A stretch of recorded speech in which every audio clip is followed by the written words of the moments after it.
Hello बच्चों, स्वागत है आप सभी का कैरियर वाणी में। और मैं हूं आपका एजुकेटर योगेश गोस्वामी। तो आज हमारी ये एलआर की थर्ड क्लास है और आज हम डिस्कस करने वाले अपना काफी important chapter cube and dice. और ये जो हमारा चैप्टर क्यूब एंड डाइस ये दो पार्ट्स में डिवाइड है, डाइस एंड क्यूब। तो आज की क्लास में हम डाइस को डिस्कस करेंगे और जो इसका नेक्स्ट क्लास होने वाली है उसमें हम क्यूब को डिस्कस करने वाले हैं।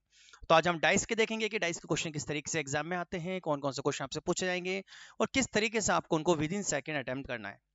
तो स्टार्ट करते हैं। तो डाइस तो आप सबने बचपन में खेली होगी भाई, ये हमारी डाइस होती थी। जब भी हम खेलते थे, लूडो खेलते थे, सांप सीढ़ी खेलते थे, उस समय डाइस को यूज किया जाता था। तो डाइस की सिंपल सी बेसिक सी बात करते हैं पहले कि कौन कौन सी बात आपको पता होनी चाहिए जो आपके एग्जाम में काम आएगी। तो अगर मैं सिंपल सी बात करूं तो डाइस हमारे पास दो प्रकार के होते हैं, आप सभी नोट करते रहना अपनी कॉपी के अंदर। डाइस हमारी दो प्रकार की होती हैं। एक होते हैं हमारे पास स्टैंडर्ड डाइस, एक हमारे पास स्टैंडर्ड डाइस होती है, दूसरी हमारे पास होती है जनरल डाइस। तो दो प्रकार के डाइस हमारे पास हैं, एक स्टैंडर्ड डाइस है और एक हमारे पास है भाई जनरल डाइस। ठीक है, second is general dice. General dice, तो एक हमारे पास है भाई स्टैंडर्ड डाइस, दूसरी हमारे पास है जनरल डाइस। स्टैंडर्ड डाइस की बात करते हैं तो स्टैंडर्ड डाइस की खासियत ये होती है कि इसके अंदर जो अपोजिट साइड होती है, अगर मैं किसी क्यूब को बनाऊं और इस क्यूब के अंदर अगर हम देखना स्टार्ट करते हैं तो अगर इधर 1 2 3 लिखा हो तो इस 2 के जो अपोजिट में होगा, 2 के जो अपोजिट में होगा, तो उन दोनों का सम हमेशा क्या होना चाहिए, 7 होना चाहिए। तो स्टैंडर्ड डाइस की पहचान होती है कि the sum of opposite side, the sum of opposite sides are 7। Opposite side का जो सम होता है वो हमेशा क्या होता है भाई, 7 होता है। तो ध्यान रखना है, अपोजिट साइड्स का 7 हमेशा क्या होगा, 7 होगा। ये खासियत होती है हमारी स्टैंडर्डाइज की। इसका मतलब क्या, इसका मतलब ये है कि अगर मैं आपसे बोलूं कि बताइए एक तरफ 2 है तो इसके अपोजिट में क्या होगा, तो आप आराम से बता सकते हो भाई, आपने पहचान लिया कि भाई ये स्टैंडर्डाइज है। कैसे पहचाने मैं बताऊंगा, लेकिन अगर आपने पहचान लिया कि ये स्टैंडर्डाइज है तो आपको पता है कि 2 के अपोजिट में 5 ही होने वाला है क्योंकि सम हमेशा 7 होगा। 1 के अपोजिट में क्या होगा, 6 ही होगा क्योंकि सम 7 करना है। 3 के अपोजिट में क्या होगा, 4 ही होगा क्योंकि सम 7 करना है हमको। तो स्टैंडर्डाइज की सिंपल सी बेसिक सी बात होती है कि 1 के अपोजिट में हमेशा 6 ही होना है, 2 के अपोजिट में हमेशा 5 ही होना है और 3 के अपोजिट में हमेशा 4 ही होना है। इसका अपोजिट बिल्कुल फिक्स होता है हमेशा स्टैंडर्डाइज का। जनरलाइज में फिर क्या है, देखो जनरलाइज में अपोजिट का सम नहीं होता, अपोजिट का सम 7 नहीं होता, लेकिन इसमें जो एडजेसेंट साइड होती है, मतलब सिंपल सा बोले तो यहाँ पर होता है the sum of two adjacent side. जो एडजेसेंट साइड्स जो होती हैं इसकी भाई, उनका सम होता है 7, R7। अब एडजेसेंट साइड का मतलब क्या है, एडजेसेंट साइड का मतलब होता है उसके बिल्कुल बगल वाली साइड। अगर सपोज करिए कि ये हमारे पास कोई डाइस है और इस डाइस में अगर मैं यहाँ लिख दूं 2 5 1, तो आपको पता है कि 2 और 5 जो है इसका सम कितना होगा, 7 होगा। तो यहाँ पर जो एडजेसेंट साइड है उसका सम क्या होता है, 7 होता है। और एडजेसेंट साइड 7 होने के कारण इसमें जो अपोजिट साइड होती हैं उनका सम नहीं होता। ठीक है, तो केवल एडजेसेंट साइड जो है उन्हीं का सम 7 होगा, अपोजिट का सम यहाँ पर 7 नहीं होता है। तो ये सिंपल सी बात है जो हमको ध्यान रखनी है। तो स्टैंडर्डाइज और जनरलाइज में सिंपल सा यही डिफरेंस है। अब हम कैसे पहचानेंगे भाई कौन सी डाइज हमारी स्टैंडर्ड है और कौन सी डाइज हमारी जनरलाइज है। तो सिंपल सी बात ध्यान रखनी है, देखो अगर आपको एडजेसेंट साइड का सम 7 दिखाई दे रहा है तो वो कहलाएगी जनरलाइज, अगर दिखाई नहीं दे रहा तो वो कहलाएगी स्टैंडर्डाइज। जैसे इस वाली डाइज में देखो यहाँ पर सम 7 नहीं है, यानी कि ये कौन सी डाइज है, ये हमारी स्टैंडर्डाइज है।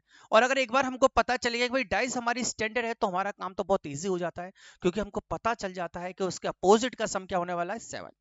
अपोजिट का सम क्या होगा, 7, वहां पर अपोजिट का सम हो जाएगा। क्लियर है? तो ये छोटा सा डिफरेंस है हमारा जनरल स्टैंडर्डाइज और जनरलाइज के अंदर।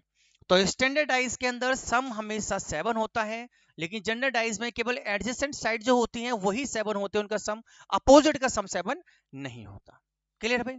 इसका स्क्रीनशॉट लो जल्दी से, फिर हम नेक्स्ट पे चलते हैं स्लाइड पे।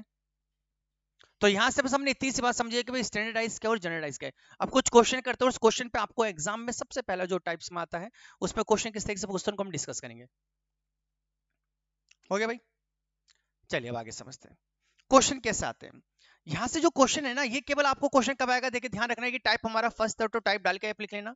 टाइप फर्स्ट में हम डिस्कस कर रहे हैं अपना when only one dice is given, जब केवल आपको एक ही डाइस दी हो, जब आपको केवल एक ही डाइस दी होगी ना, तो आप इस प्रकार का क्वेश्चन करोगे जो मैं आपको दिखाने वाला हूँ। क्वेश्चन आपसे कैसे आते हैं, सिंपल सा क्वेश्चन आएगा, आपको उसको आइडेंटिफाई करना है और देन आपको उसके अपोजिट बताना है। जैसे कि पहला क्वेश्चन की बात करूं सिंपल सा, मैं फर्स्ट क्वेश्चन, आपको एक डाइस दी भी है, आपको इस डाइस को बस आइडेंटिफाई करना है। वैसे मैं सारी डाइस बना ही देता हूँ, सारे क्वेश्चन बना देता हूँ, फिर आप एक एक करके सबके आंसर देना। काफी सारे मैं क्वेश्चन आपसे पूछने वाला हूँ, एक एक करके आपको सभी के आंसर देने हैं।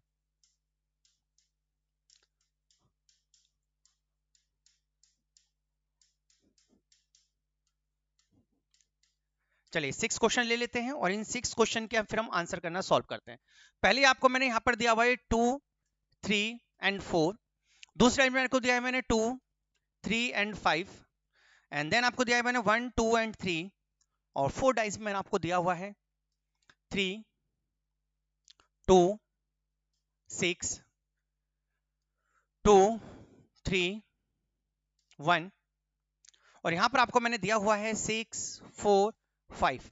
यहाँ आपको मैंने 6 डाइस दी भी हैं और हर एक डाइस के एक ही क्वेश्चन में आपसे पूछूंगा, सिर्फ आपसे पूछा है opposite of 3, opposite of 4 and opposite of 1। ये 3 क्वेश्चन के आंसर आपको हर एक डाइस के अंदर देने हैं, हर एक डाइस के अंदर आपको इन 3 क्वेश्चनों के आंसर देने हैं और बहुत सिंपल से बेसिक से क्वेश्चन है, आप इनको इजीली दे सकते हो। देखिए आपको क्या करना है इसमें, पहले डाइस पहचानिए। हमें डाइस कैसे पहचाने, भाई मैंने आपसे कहा कि एडजेसेंट साइड का सम 7 है, ये चेक करो बस।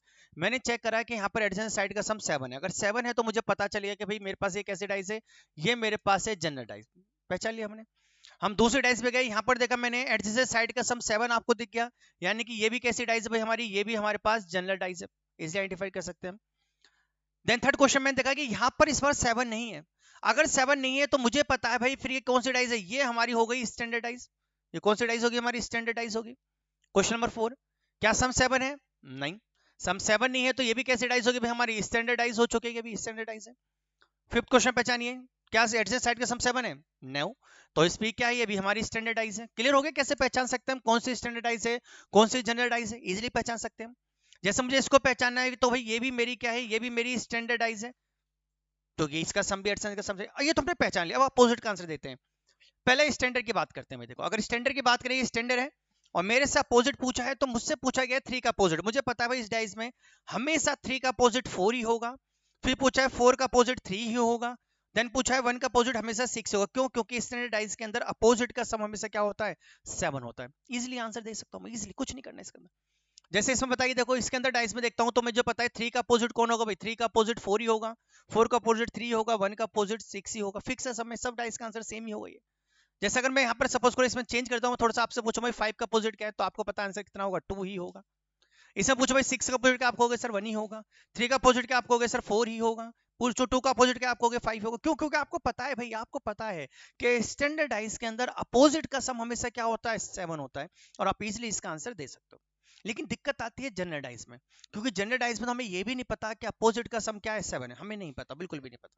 फिर कैसे करेंगे, बहुत इजी तरीका होता है, बहुत इजी तरीका। जैसे सपोज करो कि मुझे इसमें पहले क्वेश्चन का आंसर देना है, मुझसे पूछा भाई 3 के अपोजिट। आपको सिंपल सा आंसर लिखना है, 3 के अपोजिट में वो टर्म होगी जो यहाँ पर विजिबल नहीं है, जो हमको यहाँ पर दिखाई नहीं दे रही। कौन कौन दिखाई नहीं दे रहा आपको, 1 दिखाई नहीं दे रहा आपको, 5 दिखाई नहीं दे रहा आपको, 6 दिखाई नहीं दे रहा। तो इन तीनों में से कोई भी इसके अपोजिट में हो सकता है। तो जनरल डाइस में जो आंसर होते हैं वो पॉसिबिलिटी पे आधार होते हैं, उसमें डायरेक्ट हम एग्जैक्ट वैल्यू नहीं बता सकते। तो आपको सिंपल सा बताना है कि वही आंसर होगा जो आपको यहाँ पर विजिबल नहीं है।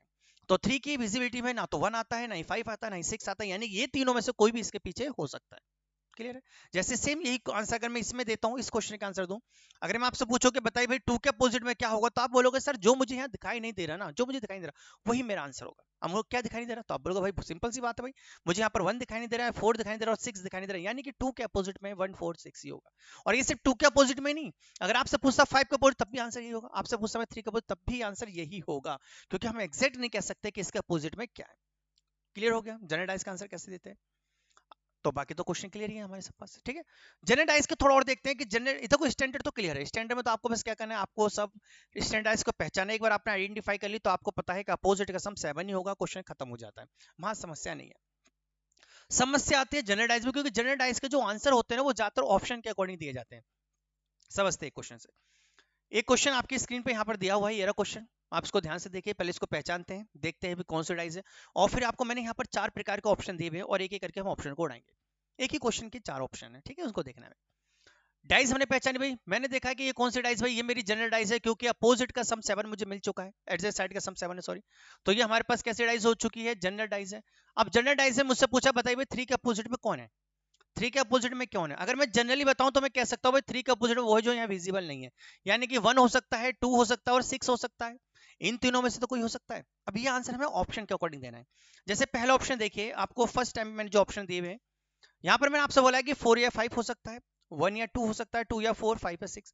आपने देखा कि भाई इनमें से ना 4 तो हो ही नहीं सकता, उड़ाइए, और 4 तो यहाँ भी नहीं हो सकता, 5 भी नहीं हो सकता, मतलब एक ही पॉसिबिलिटी बनती है कि 1 और 2 में से कोई एक आंसर हो सकता है। तो आपको सिंपल सा टिक करना ऑप्शन बी को, क्योंकि आपको इसका आंसर पॉसिबिलिटी के अकॉर्डिंग देना है, ठीक है।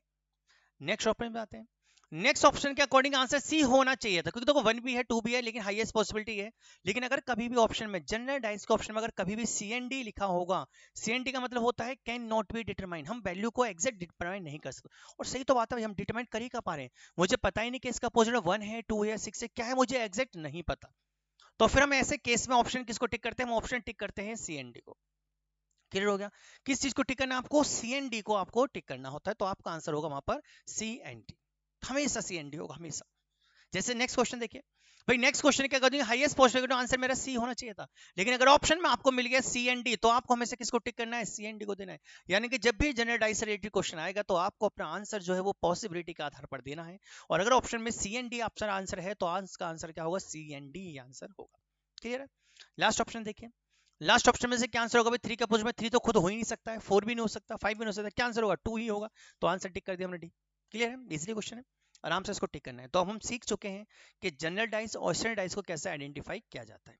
क्लियर हो गया सभी को। तो ये फर्स्ट टाइप का क्वेश्चन हमारे पास बनता है, जब आपको केवल एक ही डाइस दी होगी तो फिर आपको उसको आइडेंटिफाई करना पड़ेगा कि वो जनरल डाइस है या स्टैंडर्ड डाइस है, और देन उसके फिर आधार पर हम आंसर उसका देंगे। क्लियर है, क्लियर हो गया सभी को भाई। अब देखो आगे बढ़ते हैं, अब सेकंड टाइप पर चलते हैं। सेकंड टाइप में क्या है, इस पर आपको 2 डाइस दी जाएंगी। सेकंड टाइप में क्या होगा, आपको 2 डाइस गिवन होंगी, जैसे आपको मैंने यहाँ पर दिए, देखो 2 डाइस गिवन होगी, और इसके ऊपर जो क्वेश्चन बनते हैं, देखो पहले क्वेश्चन से पहले समझ लीजिए। टाइप सेकंड में बात करें, टाइप सेकंड में 3 टाइप्स के आपको क्वेश्चन देखने को मिलेंगे। टाइप सेकंड के अंदर आपको 3 टाइप्स के क्वेश्चन देखने को मिलते हैं। पहला टाइप जो होता है फर्स्ट, यानी कि ए, फर्स्ट क्वेश्चन आता है जब आपको 2 डाइस तो दी हो, लेकिन 2 डाइस में से कोई एक नंबर कॉमन आपके पास होगा, यानी कि when only 1 number is common. पहला टाइप होता है जो हम डिस्कस करने वाले हैं, जो स्क्रीन पे लिखा भी है आपको। सेकंड इसमें जो टाइप बनता है वो बनता है जब आपको 2 नंबर्स कॉमन दिए होंगे, व्हेन 2 नंबर्स आर कॉमन। जब 2 नंबर आपको कॉमन दिए होंगे तो सेकंड टाइप का क्वेश्चन बनता है जो इसमें डिस्कस करेंगे। और थर्ड बनता है जब कोई भी नंबर कॉमन ना हो, when no any number is common. जब कोई भी नंबर कॉमन नहीं होगा तब कैसा आंसर देते, तो हमें ध्यान रखना है 3 टाइप्स के क्वेश्चन हमारे यहाँ पर बनते हैं, 3 टाइप्स के क्वेश्चन हमारे यहाँ पर बनते हैं। क्लियर है। फर्स्ट टाइप क्या है, जब केवल एक ही नंबर कॉमन होगा। सेकंड टाइप क्या है, जब 2 नंबर कॉमन होंगे। थर्ड टाइप क्या है, जब कोई भी नंबर कॉमन नहीं होगा। क्लियर भाई, तो इसके आधार पर हम आंसर अपना देते हैं। चलिए डिस्कस करते हैं। पहले सबसे पहले आपको लिखा है मैंने, कब लिखा, जब एक ही नंबर कॉमन होगा। जैसे आप दोनों डाइस को बड़े ध्यान से देखो, अगर मैं दोनों डाइस को ध्यान से देखता हूं तो मुझे दिखाई देगा कि 3 इसमें भी और 3 इसमें भी है, मतलब दोनों डाइस में केवल एक ही नंबर कॉमन है, वो मेरा है 3। और आपसे क्वेश्चन में क्या पूछा है, आपसे क्वेश्चन पूछा गया है कि भाई बताइए, आपको बताना है opposite of 3 and opposite of 2। ठीक है भाई, आपको 2 का अपोजिट और आपको 3 का अपोजिट बताना है। अब अपोजिट कैसे बताएं हमें, डाइस और अब देखो यहाँ पर जनरल डाइस स्टैंडर्ड डाइस देखने की जरूरत नहीं पड़ती, एक ही डाइस को 2 पहलू आपको दिखाए, 2 फेस दिखाए, बस उसी का आधार पर आंसर देते हैं। यहाँ पर जनरल और स्टैंडर्ड का कोई कंसेप्ट नहीं होता। क्या करना है फिर आपको, आपको बहुत आसान तरीका अपनाना है। आपको बस क्या करना है, यहाँ से देखो जो भी नंबर कॉमन है ना उसको पकड़िए और घड़ी की दिशा में चलना शुरू कर दीजिए। इस तरीके से उल्टा जाओ, मर्जी है तुम्हारी, सीधा जाओ कैसे जाओ, लेकिन दोनों डाइस में सेम वैसे चलना है। मतलब मैं घड़ी की दिशा में जा रहा हूँ भाई, तो पहले मेरा 3 आता है, फिर मेरा 5 आता है, और फिर मेरा आता है 1, लिख दीजिए। सेम यहाँ से भी घड़ी की दिशा में जाइए, पहले 3 आता है मेरा, फिर 6 आता है मेरा, फिर आता है 2, लिख दिया भैया आपने। अब देखिए 1 के अपोजिट में कौन आ चुका है 2, 5 के अपोजिट में कौन आ चुका है 6, कौन बचा 4, तो 3 के अपोजिट में कौन हो चुका है 4, और इस तरीके से आप हर किसी का अपोजिट फाइंड कर सकते हो।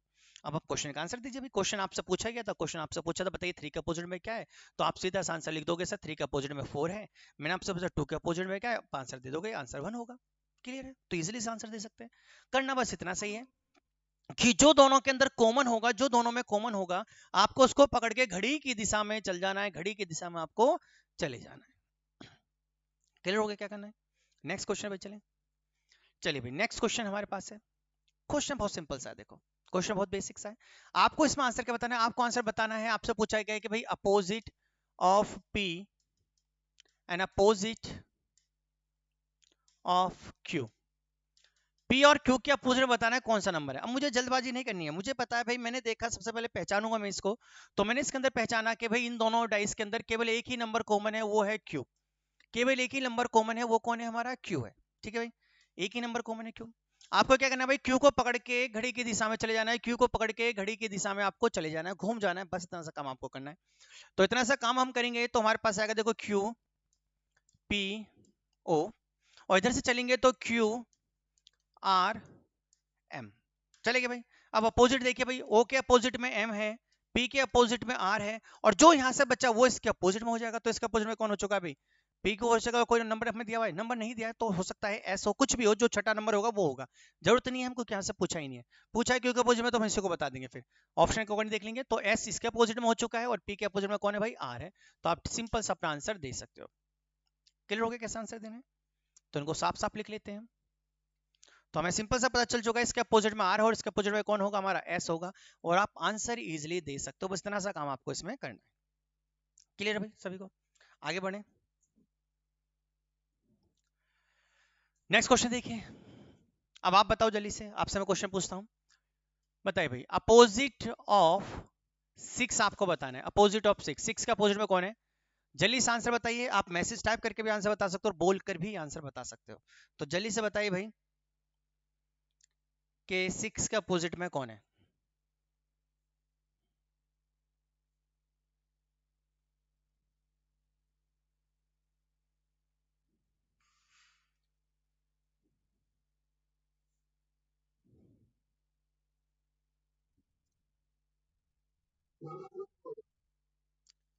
To,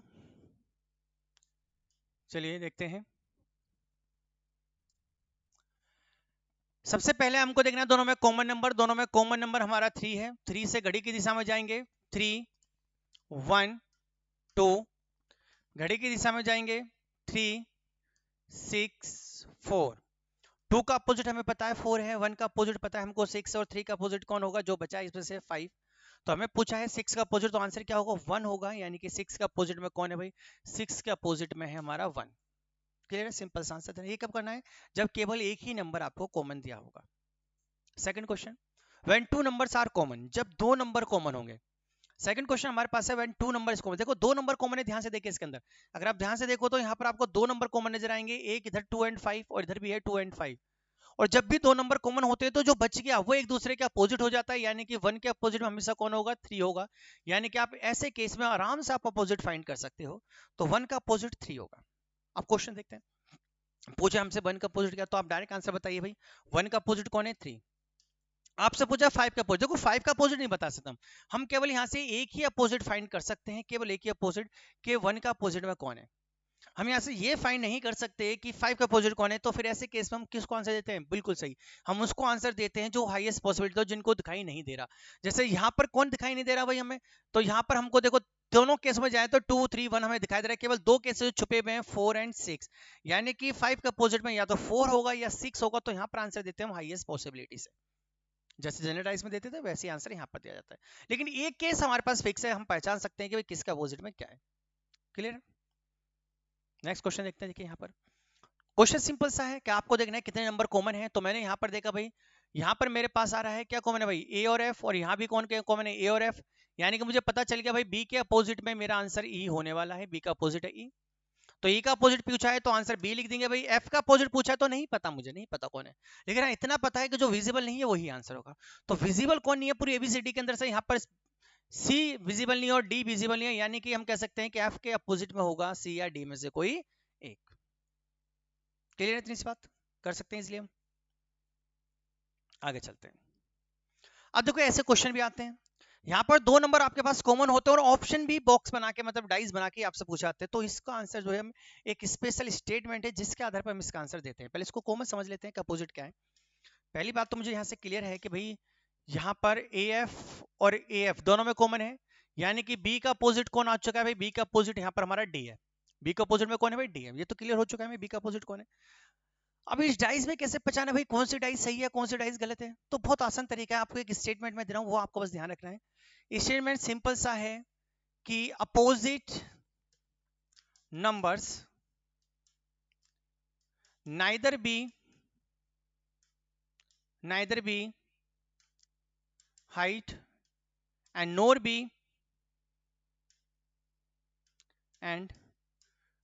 be visible together।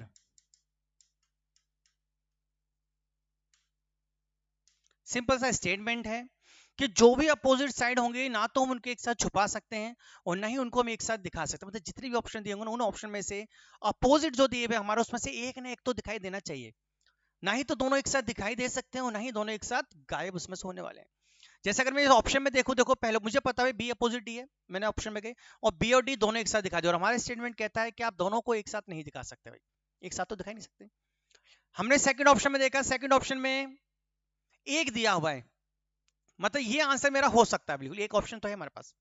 Third में गए, थर्ड में देखा हमने कोई भी नहीं है दोनों में से, तो गायब हो गया, क्योंकि भाई दोनों को एक साथ हम हाइड भी तो नहीं कर सकते, खाना भी पड़ेगा छुपाना भी पड़ेगा, लेकिन एक साथ नहीं, कोई एक।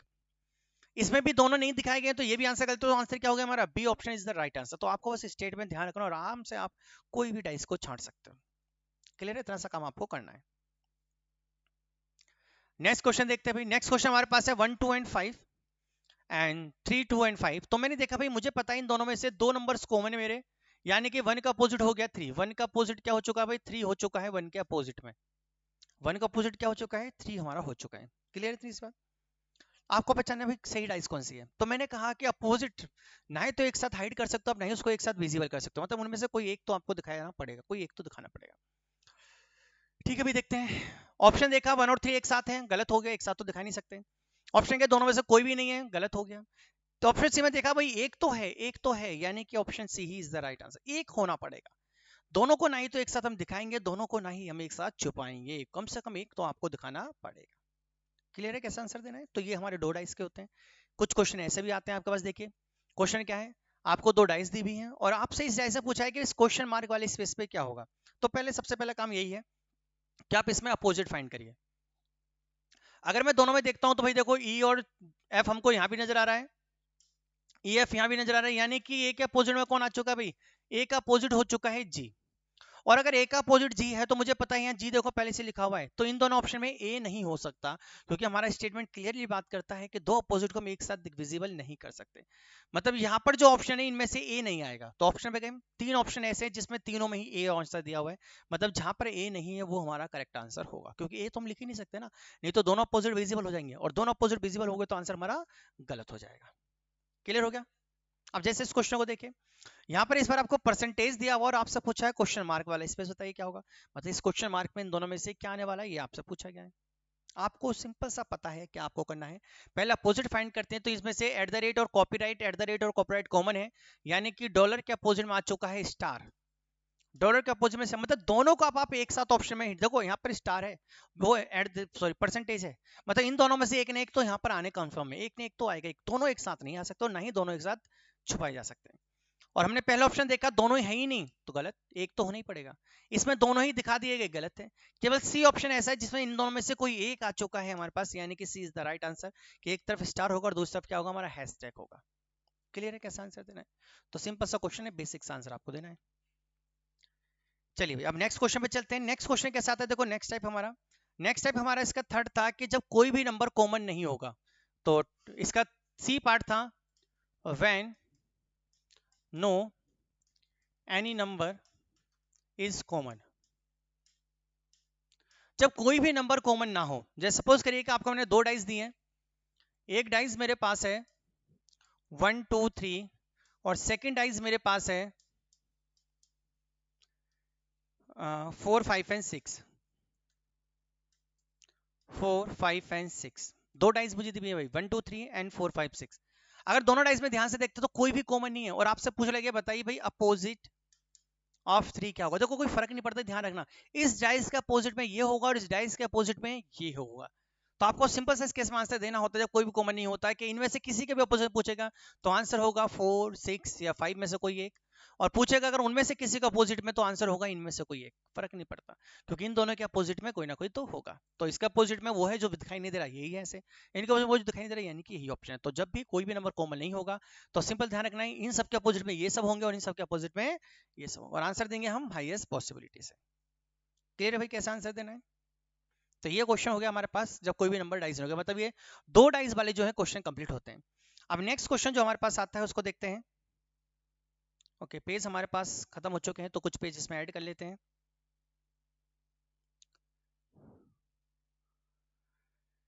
हाँ जी चलिए एक पेज मैंने ऐड कर लिया है। नेक्स्ट क्वेश्चन हमारे पास है तो ओपन डाइस वाला। नेक्स्ट क्वेश्चन आता है हमारे पास ओपन डाइस, यानी कि हमारे पास हो चुका है टाइप थर्ड। टाइप थर्ड आता है हमारे पास ओपन डाइस।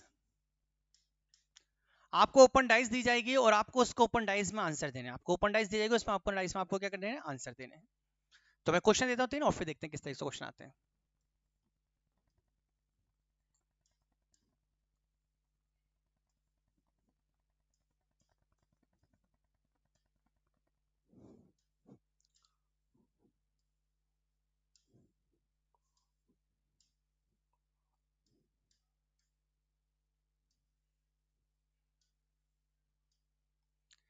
ठीक है भाई 1 2 3 तीन क्वेश्चन मैंने आपको दिए हैं, ये सब ओपन डाइस वाले हैं। ठीक है भाई इसमें नंबर लिखते हैं तो लिख लेते हैं भाई 2 3 5 6 1 एंड 4, और यहाँ पे लिख लेते हैं भाई ए सी बी डी ई, और इसमें लिख लेते हैं हम @ कॉपीराइट स्टार #%।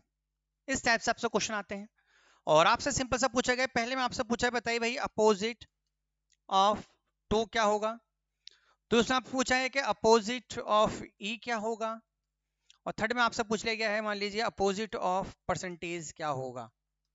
ये तीन क्वेश्चन मैंने आपसे पूछे हैं, देखिए कैसे देते हैं। जब भी ओपन डाइस आएगा तो सिंपल सा आंसर होता है कि एक को छोड़कर एक उसका अपोजिट होता है। जैसे कि अगर मुझे यहाँ पर 2 का अपोजिट चाहिए तो 2 का अपोजिट कौन होगा 5, 3 का अपोजिट क्या होगा 6, और जो बच गए वो आपस में क्या हो गए अपोजिट। यानी कि इस डाइस के अंदर 2 का अपोजिट 5 है, 3 का अपोजिट 6 है, और 1 का अपोजिट क्या होगा भाई 4 होगा। क्लियर हो गया, एक छोड़कर एक। तो पूछा 2 का अपोजिट तो आंसर लिख दीजिए 5 होगा, क्वेश्चन खत्म हो जाएगा। ये ओपन डाइस है बस। इसमें पूछा देखिए ए के अपोजिट में कौन होगा सी, बी के अपोजिट में कौन होगा डी, और ई के अपोजिट में जो दिखाई नहीं दे रहा है यानी कि एफ।